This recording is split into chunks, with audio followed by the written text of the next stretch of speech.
Hello folks, and welcome to today's Sunday stream.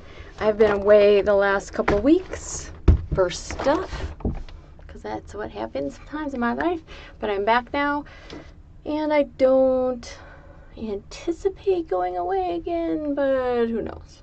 Sometimes it just something pops up. So, what has been going on lately? So, last weekend, I was away for my last at any rate, Deep Mind Darkwood as an organizer. I decided to step away from that.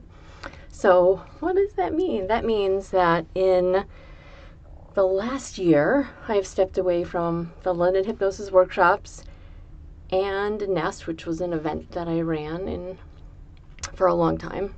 Like a long time, and then Deep Mind Darkwood. So, as of right now, I have none, absolutely none, no responsibilities in terms of organizing any events. I'm sure that I will go to some events and I will do some things, but I'm not going to worry too much about it. And I'm just going to hope that it all works out. I am also not sure, ooh, isn't this scary, how well I can be heard right now. So let me see if I can figure that out. My sound may get remarkably better or just so much better in any given moment. You may not have been able to hear that at all. It's fine. Hello, everyone.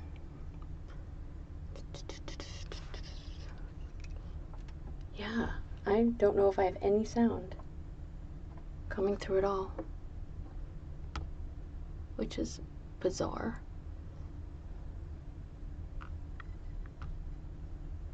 Oh, it kind of looks like you're hearing me. Okay, good, excellent.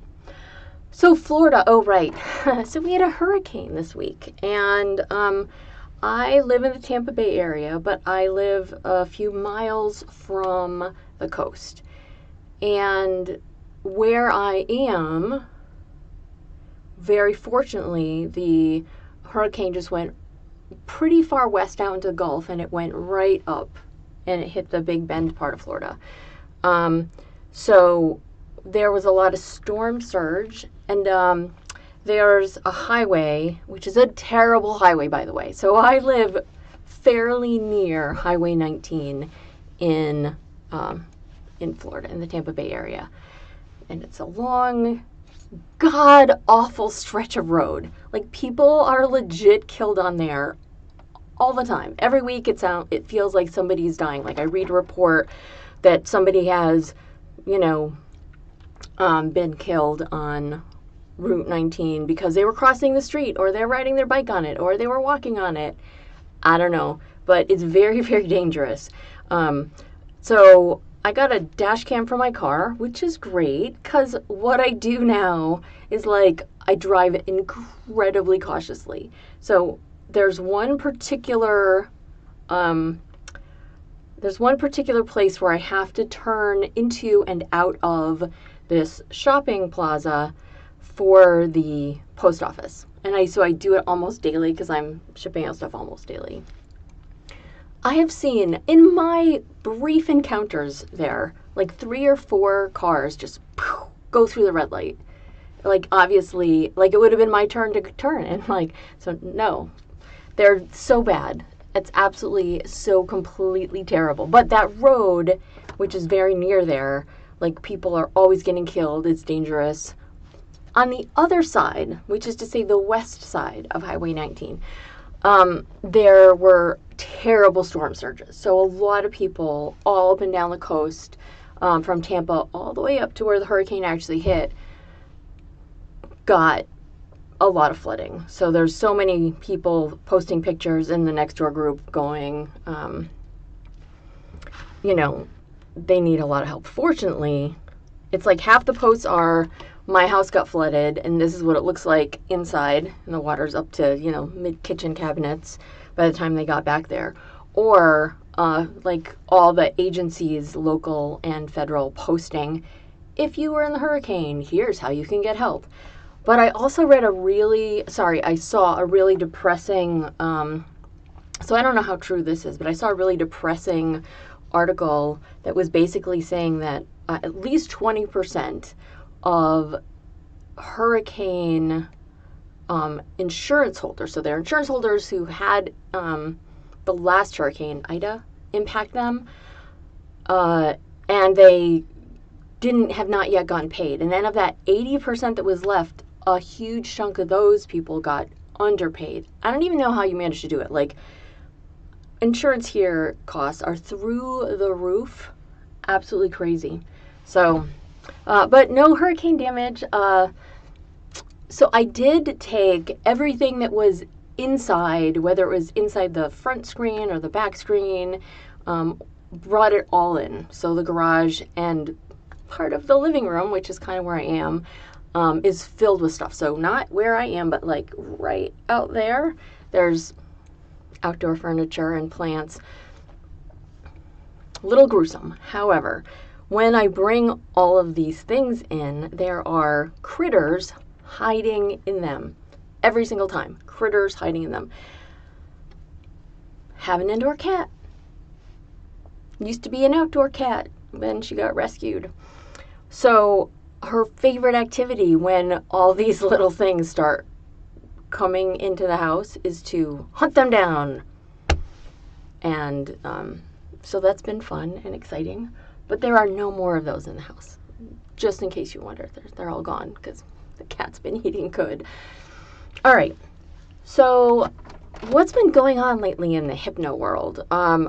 Outside of Deep Mind Darkwood, which for me is always like such a great, great event. Yeah, insurance company always wins. So Deep Mind Darkwood, if you've never heard of it or if you've never been, is a weekend hypnosis retreat. It's pretty laid back. It's pretty casual. We do a bunch of group activities. You can get to know each other. If you've ever done speed trancing at a hypno event anywhere in probably the US or Europe, it's because we started doing that as an icebreaker at Deep Mind Darkwood. There's a lot of things that we started doing there that are like a little crazy and out there that have been adapted to other events, which is exceedingly lovely that we can have an impact even as a tiny, tiny little event.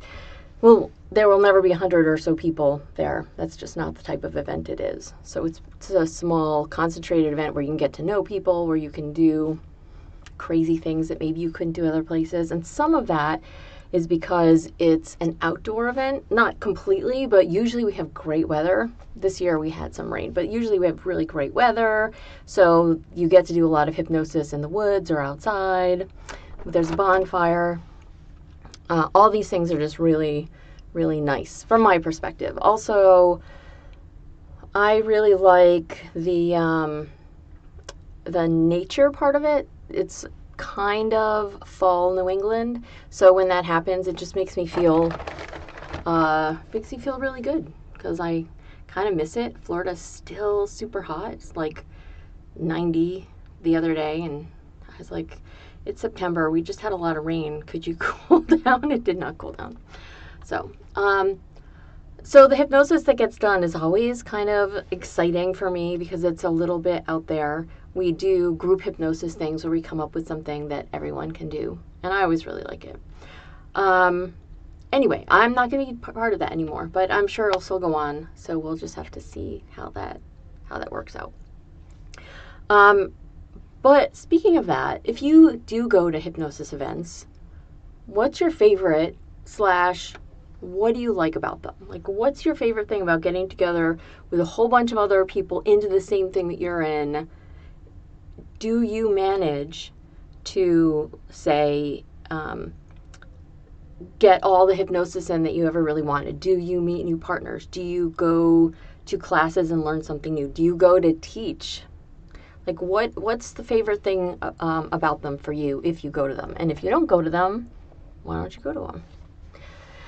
So we had a couple of requests. One about I always get requests about sleep and how do you sleep better and how do you make yourself into a person who gets good sleep if you haven't ever been that kind of person. And also, how about healing our body better, right? Those are pretty cool. I honestly think those things are kind of related because the better sleep you get, the more your body and brain have opportunities to work together while you're in that sleep state to do the things that are beneficial for you. So I guess they're slightly related, but if anybody has any other ideas about what they might possibly want to do for hypnosis today, let me know. I'm here for that. I'm here for you.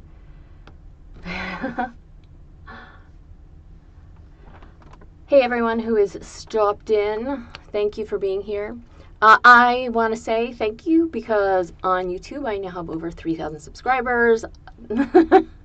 I know that's not really very many in this grand scheme of things, but for me that's a lot of people following me. It's kind of intimidating. I don't know that I normally would want to do that in like a live setting on a weekly basis, but here it's just fine. Hopefully everyone gets what they want out of listening to the things that I have to say. So, and if you don't, let me know what those things are. I'm pretty accommodating. Don't be a jerk, but I'm pretty accommodating. So, all right. So, using hypnosis for healing is sort of a really phenomenal thing. And it's a really phenomenal thing because the human brain is just very good on its own at dealing with pain. And I know that if you're, say, a person with chronic pain, you might be like, I don't believe it. I've been suffering. I wish I weren't suffering for so long. However, one of the earliest recorded things that was done with hypnosis was James Esdale using it to put people into a trance so that he could operate on them, do surgeries on them, remove this, fix that, etc. And those people had fewer pain responses, or at least they had fewer pain responses that were visible, and he did not report that that people who were in that state afterwards started talking about how much more pain they had. In fact, he often talked about how they healed really, really well. So we're capable of doing these things. We are capable as human beings of mitigating how much pain we feel. So I don't know if I've talked about this. I feel like I have, but I'm going to talk about it again. So many years ago, I was carving up a pumpkin with a shiny wood chisel, and I don't even know if you can see it, but I have a scar like right there where a wood chisel went into my hand. And it was a sharp wood chisel, but it like partially, at any rate, severed a nerve because my whole finger was like tingling for like weeks. But I asked my unconscious mind to just like, take the pain away, and it did. For like almost the majority of the time when I was dealing with it as like a wound, I went and got stitches. Stitches promptly got pulled out. I don't know why I didn't just get like some butterfly tape and like tape it down. I think it would have been neater, and then I wouldn't have had to get stitches. But like telling your brain sometimes, I'm aware that there's a problem, I'm fixing it, please take the pain away, is a really effective way to dampen those pain responses in your body. And especially if you're somebody who has chronic pain, having your body deal with that is pretty cool.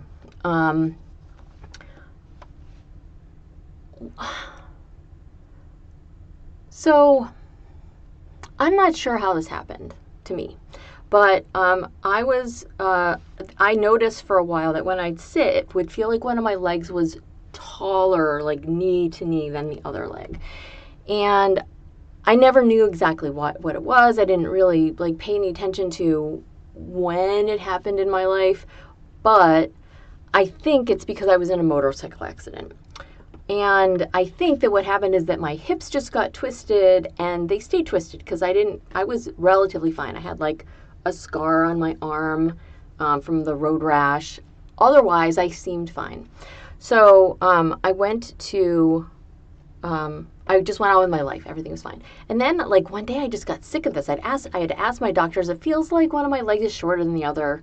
They never had anything on it. So I'm watching YouTube one day, and this chiropractor guy who he's got a big channel. So I don't know his name, but I'll probably find it if I looked, if you're really interested. But he did this thing basically talking about how if your hips are bent, sometimes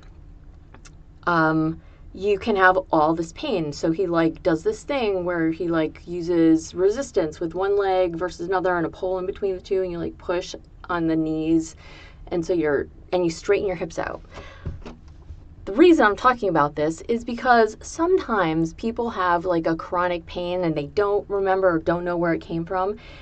I was not in pain. I was just like, what the fuck is going on with my body? Why is it doing this? I'm pretty sure that's where I've traced it back to. But so every now and again, I had to like straighten things out, or my whole body just can go like really, really off. I did hike a good chunk of the Appalachian Trail many years ago, and I got blisters day one.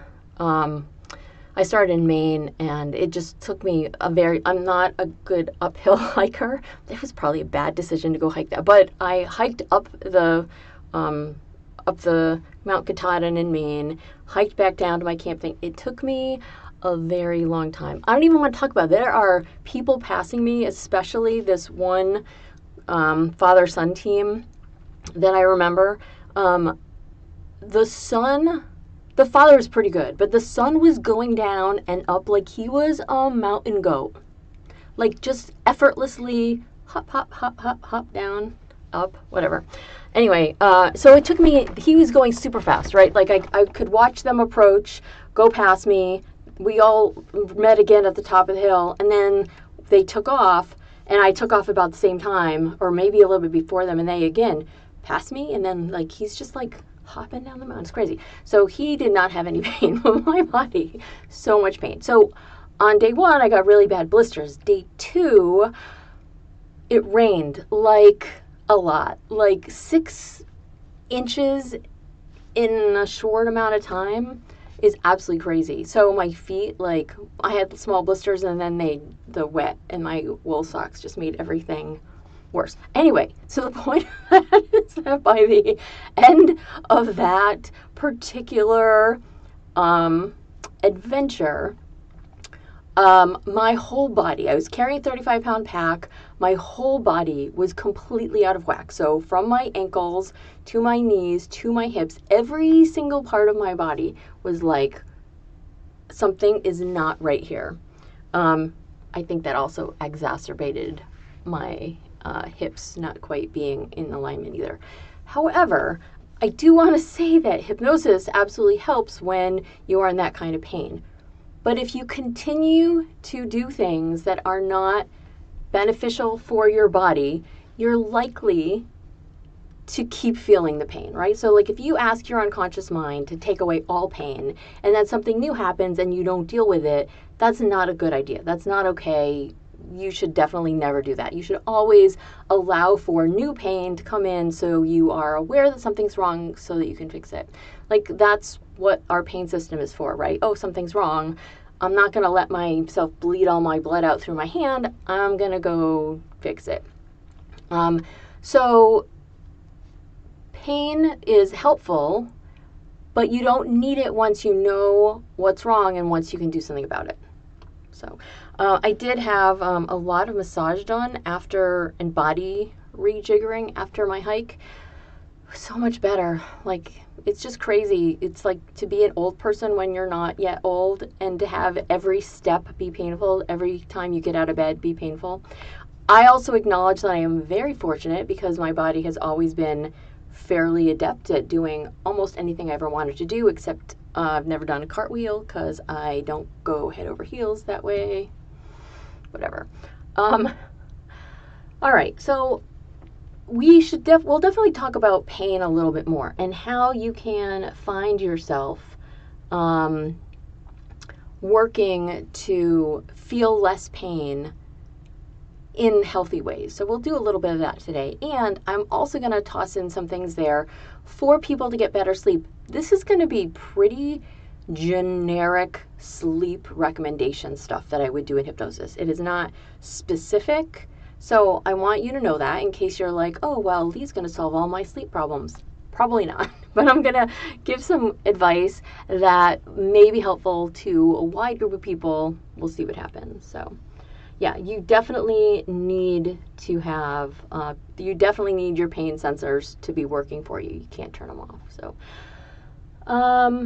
yeah, a lot of people do get to trance all weekend long. Now, as a hypnotist and not a subject, I have sometimes gotten so giddy, I definitely feel like I'm high for whatever that means for me versus whatever that might mean for you. But I definitely, like, I get to the state where I'm just like a little loopy and really happy and everything feels like it's fun and I'm excited about everything. And that's one of my favorite things about going to events. Also getting to see people that I consider some of my best friends, but we only get to hang out a few times a year, unfortunately. So yeah, I think the whole, like if you've ever seen any of the mirror box, I think even House did an episode on it, but they use mirror boxes for people who have lost a limb. And so their eyes look at this and they stick the whole limb in, whether it's a leg or an arm, and then they like clench toes or clench fingers. And then it's like magically their brain goes, oh, look, my fingers are all fine. I can let go of that pain signal, but it needed something to undo it.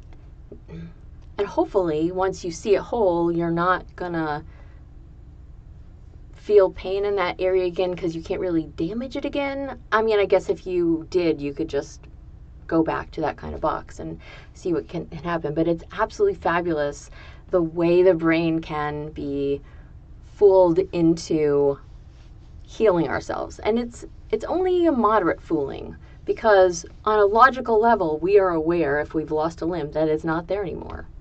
Like we just know that. But having an itch somewhere that you can never scratch is bizarre. So, and I guess you could make a way to do that with that box too. You could, find a way to get that scratched and then you'd be like, finally I have relief. So, but if anyone has any other ideas for hypnosis today, toss that in. And we're going to do some very, very shortly. I know I got started a little late today. That was just kind of a wreck, honestly. Oh, update about this computer that I'm using. I had the electricians in. All right. So I had the electricians in to redo the box that the computer that I'm using right now is attached to. The computer sits outside here. There's like a little space between the wall and this whisper room. The computer sits on the bottom, and there's a hole that everything gets plugged into out of there. I still might be having my other issue, but at least I no longer have an electrical problem. Now I get to solve the other problem. But that's how you do it, right? You test one thing at a time, and you make it all better one thing at a time. I guess that's something. All right. I do not see any other suggestions, so what we're gonna do, if you at all, keep your eyes open or closed, whatever feels more comfortable for you. If you close your eyes, notice that when you close your eyes, everything can kind of feel like it too switches off, like the light switches off and everything inside you, all your thoughts, whatever, can also just kind of begin to shut down because you don't really need to think right now. If you feel the urge to think right now, have at it. No problem. It's fine. But if you don't want to think right now, your unconscious mind can just go and shut different thoughts down. And then when you need those thoughts, your unconscious mind can turn them back on. Because sometimes you find yourself thinking about something that you literally don't have to do anything about for, I don't know, a few days, a week, months. You literally don't have to do anything about it at all. You've done everything there is to do. So you can find that your brain will shut those things down as you don't need them. We'll turn them on when you do. Problem solved. Problem solved. If you want to keep your eyes open, find something that you can stare at that's really easy to stare at, that when you stare at it, it allows your brain to know that you are focused on that thing. When you find yourself visually focused on something, you may discover that the sound of my voice feels like it's turned down too. But in order to hear me, your unconscious can make sure that any other sounds, unless they're an emergency and you have to pay attention to them, just don't come through. They are even more muted than the sound of my voice might be. Now, sometimes in very loud spaces, when I'm doing hypnosis with a person, every other sound quiets down and they can hear the sound of my voice very clearly. But whatever your brain does, however your brain operates, even if it's in a completely different way than I've just mentioned here, if your brain, whatever your brain does, as long as it can hear the things that I'm saying and your unconscious mind can follow along with the instructions, wonderful. So the next time you take a nice deep breath in, you can come a little bit closer to consciousness. When you breathe out, you can sink down more deeply into trance. When you sink more deeply down into trance, perhaps your body gets a little bit more comfortable. Anytime you find yourself in a state of wanting to do something while you're in trance, let it happen. It's important for your body to be as comfortable as it can so that you're not distracted in the midst of getting hypnotized. You're not distracted in the midst of taking in a new message. You're not distracted in the midst of making change that you really want to make. So when you find yourself thinking about how good it feels to be deeply in trance, and if you've been hypnotized before, you can just go there. Your unconscious mind can just simply allow you to return to a place you have been that is useful for you. And by that I mean your unconscious mind is paying attention, you're accepting the suggestions, you're rejecting any that are not appropriate for you, or you're adjusting those to make them appropriate for you. And you find that the changes happen really easily and really effortlessly. That doesn't always mean that change is effortless, by the way. I just want to stress that. But we can find that things are easier when we are excited by them, or when our unconscious mind is excited by them and simply makes them happen for you. So with every single breath in, you can come a little bit closer to consciousness. With every single breath out, you drop down more deeply into trance. And then your unconscious mind can think about what it feels like for you when you go to sleep. Are you the kind of person who puts your head on the pillow? You might stay up for a few minutes reading or on your phone or something, and then when you shut that off, you close that book cover, you put it aside, you take off your glasses. Maybe they've already been taken off. I don't know if you're like me. You're gone. You're not awake for very much longer at all. Or are you the kind of person who would toss and turn, who would stay awake, who would have thoughts going through your head? I'm the kind of person who, generally speaking, has no thoughts going on in my head. Sounds weird, right? I'm not thinking about things, and sometimes I do have thoughts, but most of the time, especially if something is coming out of my mouth, I'm not thinking about it too much ahead of time.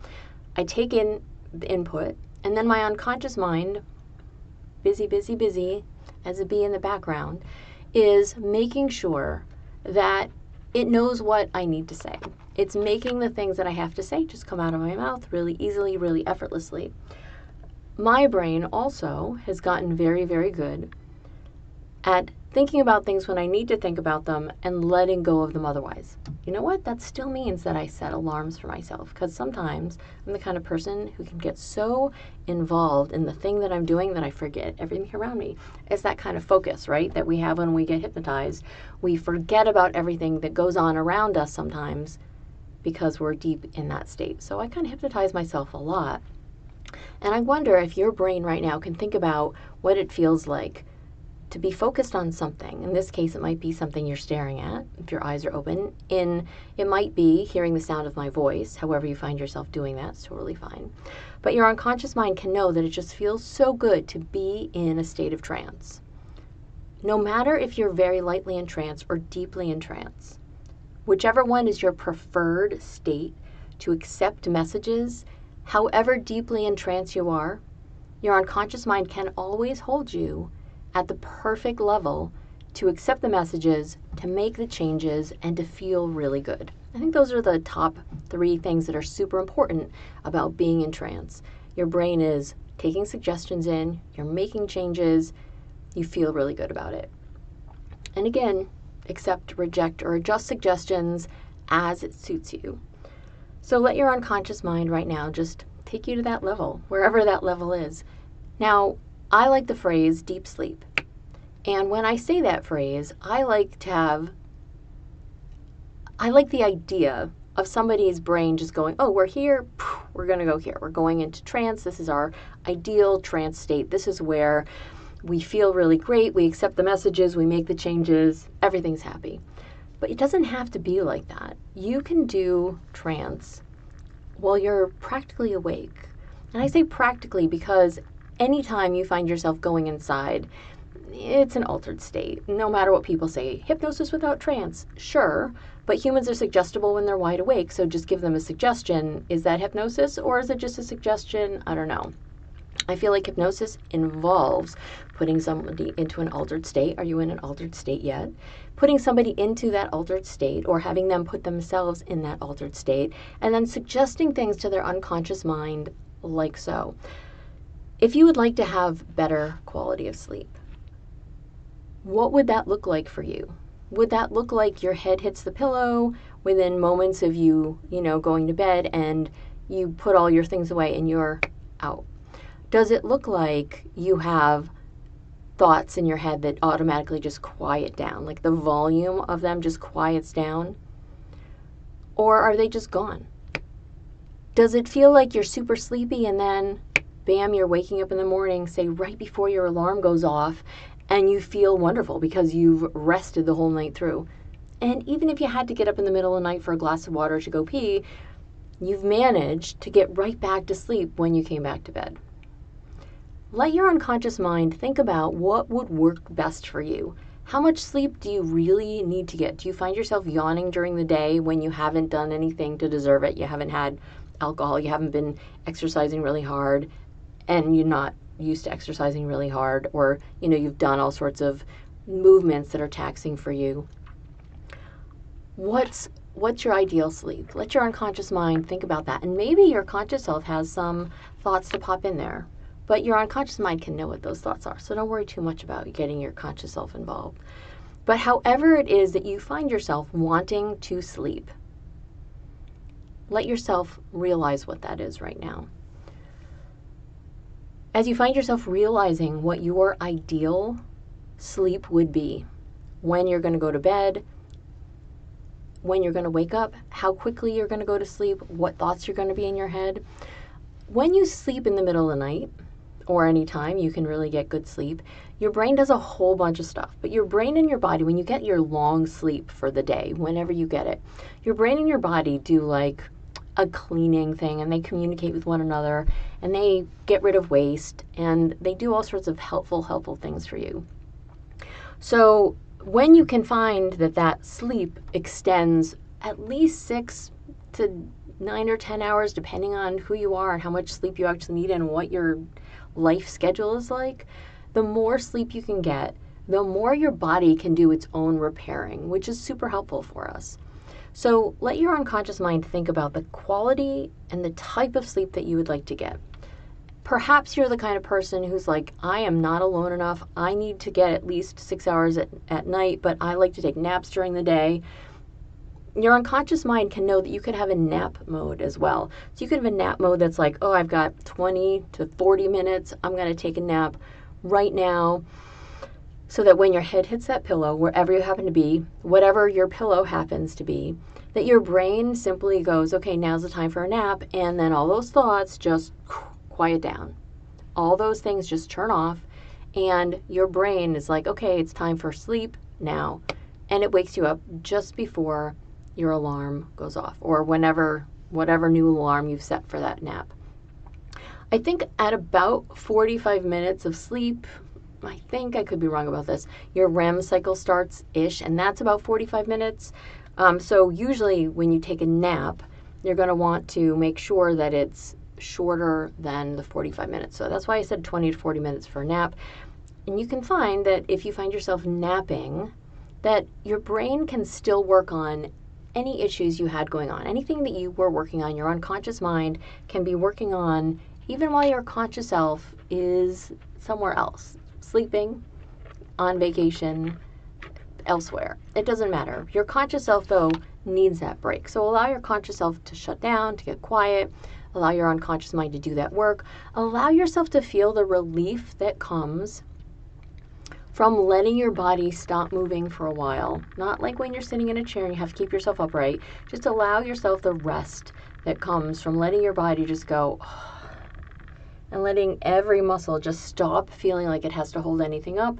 Let wherever you're on, the bed, the pillows, the blankets, the sofa, the chair, the whatever, support you in your position, making sure that it's as comfortable as it can be, that you don't feel any worse after your nap, physically speaking, and that you can simply wake up just before your alarm, and it feels really amazing for you to be in that place where you're just waking up before your alarm. So how do you get yourself to do that? There are some people whose sense of time is absolutely fucked, but for most people, we have a general idea of about what time it might be. Your unconscious mind can begin to pay more attention, and maybe you find yourself like looking at your phone or a clock, and it's always like, oh, it's 11:11, oh, it's 12:34, or oh, it's 5 o'clock on the dot. Your unconscious mind can get better and better at figuring out what time things are happening for you. I thought it was this time, but it's really this time. It can adjust itself a little bit until you're like, oh, I set my alarm for 7:30 in the morning. I have to be to work by 9. I need some time in the morning for myself. I got to drive there, if that's you. Your unconscious mind can know that whatever you have to do, your brain's like, okay, we're just going to get up right before the alarm. Why do I say that? Like, I say that a lot. So if you've ever heard me talk about sleep before and waking up, I always say to get up before the alarm. I personally feel that waking up naturally is way less jarring to our system than having a loud horn or a loud type of music wake us up. I am very much not a fan of being woken up at all. I hate it. I really hate it. I hate it so bad. In fact, I hate it to the point where I have developed a new problem, which is that sometimes if I have an alarm set, I don't really get to sleep at night. Which is bizarre because almost every other night I sleep just fine. But it's like if I have to be to the airport at like 6 o'clock in the morning and I have to wake up at 4 and I didn't get to bed at 8 o'clock because it's too early for me. However, your brain wants to reassure you that you're going to learn all the right ways that you can find yourself going to sleep when you need to and waking up when you need to. Have at it. You don't have to do things my way. You simply have to do things in a way that helps you make all these things happen and feels really, really great. All right. So what else? How about we were talking about pain before. So how about when you're sleeping in the middle of the night, your brain can get very good at healing our bodies. Our brains are good at doing that. We have a natural pace and rhythm that we all heal at, and it's all going to be different from somebody else. I heal fairly well, I think. Excuse me. I don't have any scar here from my road rash and my motorcycle accident. Absolutely none. Maybe if I was to do one of those like sun damage type photographs, there would be something there. But there's nothing there right now. But how do we find ourselves handling pain that comes up, right? Our body can deal with some things. Some people handle pain better than others or heal faster than others. But our unconscious minds have the ability to both heal very quickly and to allow us to not let it get terrible. So anytime I've ever had a scar, like this little one right here, I've, if you don't do anything to it, it can get really hard. And it doesn't always feel great to massage that when it's, scarifying. It's not always a fun thing to feel, but it doesn't hurt anymore. I can do all the massage I want to it right now and it's fine. And I don't really do it anymore. I did it when it was fresh. And that's what the time you want to do it. But if you find yourself needing to heal in some way, sometimes you have to do a manual thing, and sometimes your brain needs to be reminded that you have to do a manual thing to be nice to your scars so that they don't build up and they're not hard. Sometimes you can help that, and sometimes you can't. Like if you have an internal thing, you may not be able to help that. So you can always ask your unconscious mind to ensure that as it heals you in whatever way it needs to, that it does its very best job to do the most gentle healing that it can as quickly as possible.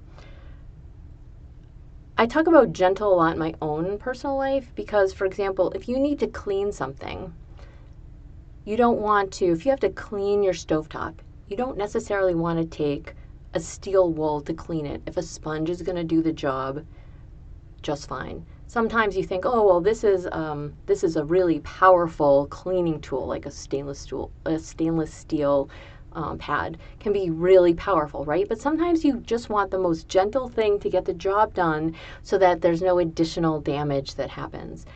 Let your unconscious mind think about the ways that you find yourself taking care of yourself.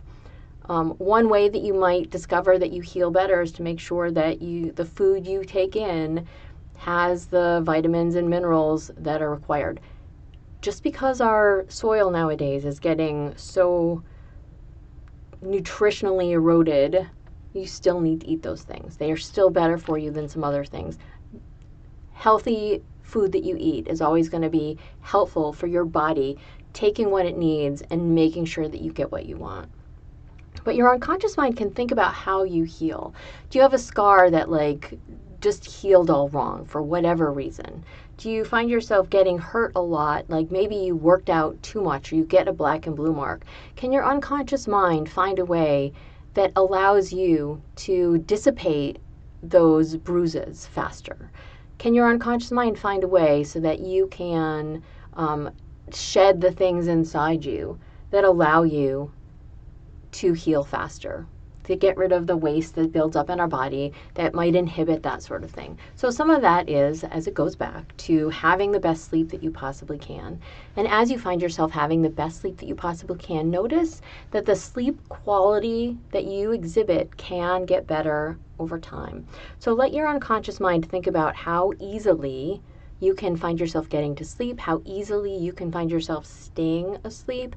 And as you find yourself staying asleep, the amount of time that is necessary for you to feel good throughout the day so that you're not getting exhausted late in the afternoon or super early at night, and then you are doing something so you don't really go to sleep because you're in the middle of a project because it's the only time other people are around for you, whether you're playing games or working on house projects, doesn't matter what it is. Your unconscious mind needs to know that you can get the amount of sleep you need so that when you wake up in the morning, just before your alarm goes off, you're going to wake up naturally and easily. You're going to get all the sleep that you need so that your body says, okay, the brain and the body have worked together. We have done everything we can to get rid of waste and unnecessary things. You're going to find that you just breathe them out or flush them out of your body. And that allows you to know that there are, when times come, if you hurt yourself and you whacked yourself in something, able to deal with that a little bit better. There are probably certain medications that you can take, like if you're on a blood thinner like warfarin, you might notice that you get bruises more easily. But otherwise, if you're not on any sort of medical intervention that prevents you from healing well, your unconscious mind can think about ways right now to let you heal a little bit faster, to let you clear up wounds a little bit easier. You might still have to take care of these in the very best way that you know how to. And you may discover that your unconscious mind is just pushing you to do the things that it knows are going to help you do these things faster. You're not always going to just magically allow your unconscious mind to just be like, ooh, I'm waving my little wand and these things are getting better. Sometimes there are physical interventions that you have to take that your unconscious mind can push you in the direction of so that you can make these miracle things happen. So let your unconscious mind think about how good it will feel to realize that you can manage your pain, and you manage your pain by literally going, oh, I'm aware of this pain. I know what it's from. And it feels so incredible for your brain to just know that when you have that pain and you're aware of it and you're doing something about it, that your brain can go, oh, I can shut this pain announcement off. And then let yourself just stop feeling it. When your brain does that for you, thank it.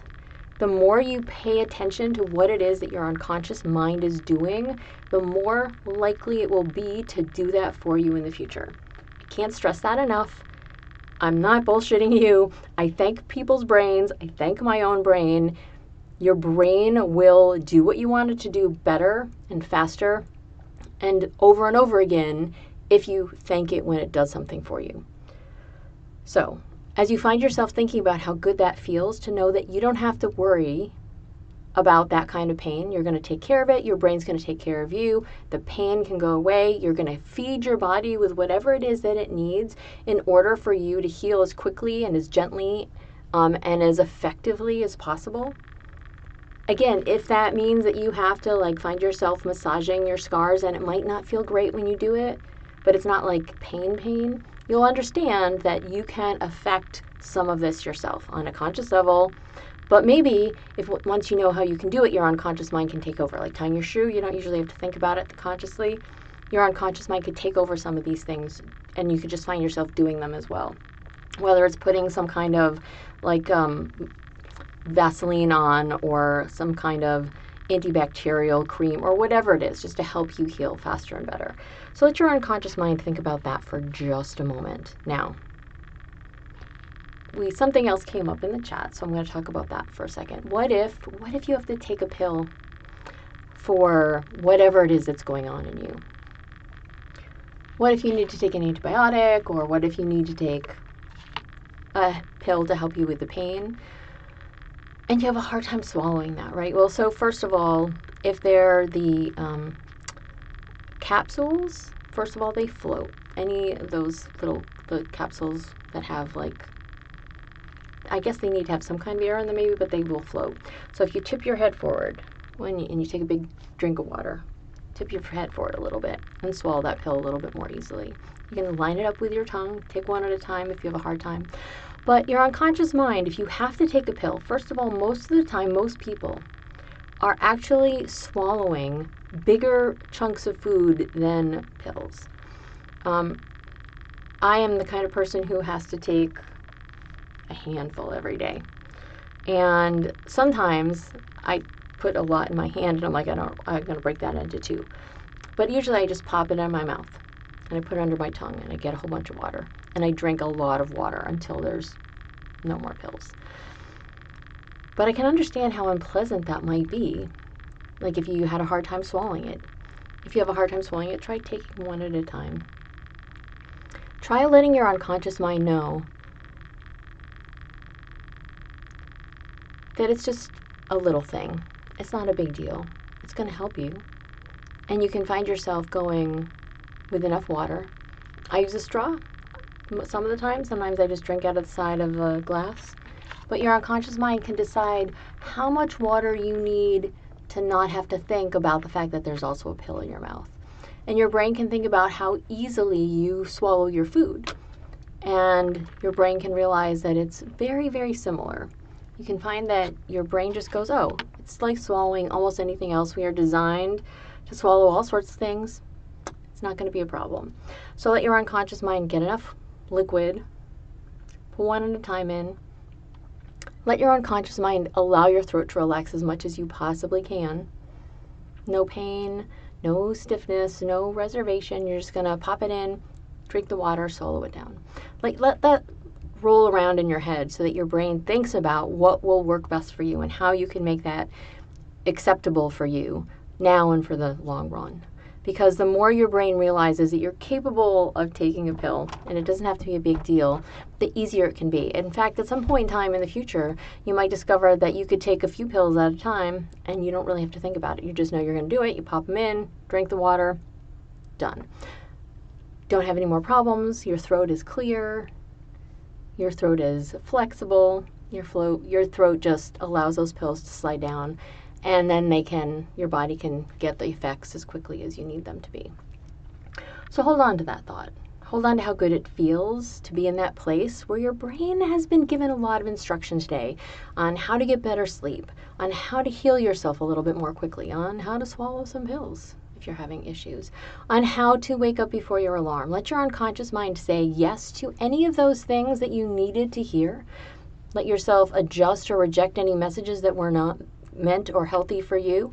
And then on the count of 10, find yourself coming back up all the way, wide awake, feeling really great. I didn't talk today a lot about how good it can feel to go deeply in trance, but if you didn't already know that, you can learn that for next time. So wide awake on 10, 1, 2, 3, 4, 5, 6, 7, taking a nice deep breath in and coming more and more wide awake now. No more going back into trance after this. 8, rolling and stretching your body a little bit. 9, opening up your eyes. And 10, wide awake. And when you're back, just say hi. If there was something that you decided that you could not accept, your brain is just like, no, that's not a suggestion for me. Let me know what you did about it. If you decided to reject it, if you made a change to it, how'd you do it? Also, it's getting very warm in my little box. There is no, the AC for whatever reason did not stay on while I was in here. There isn't really AC. There's just ventilation and my little fan. So, hello, welcome back.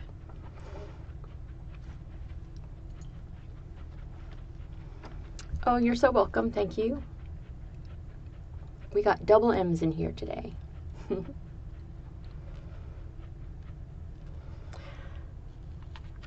I'm probably going to do a whole bunch of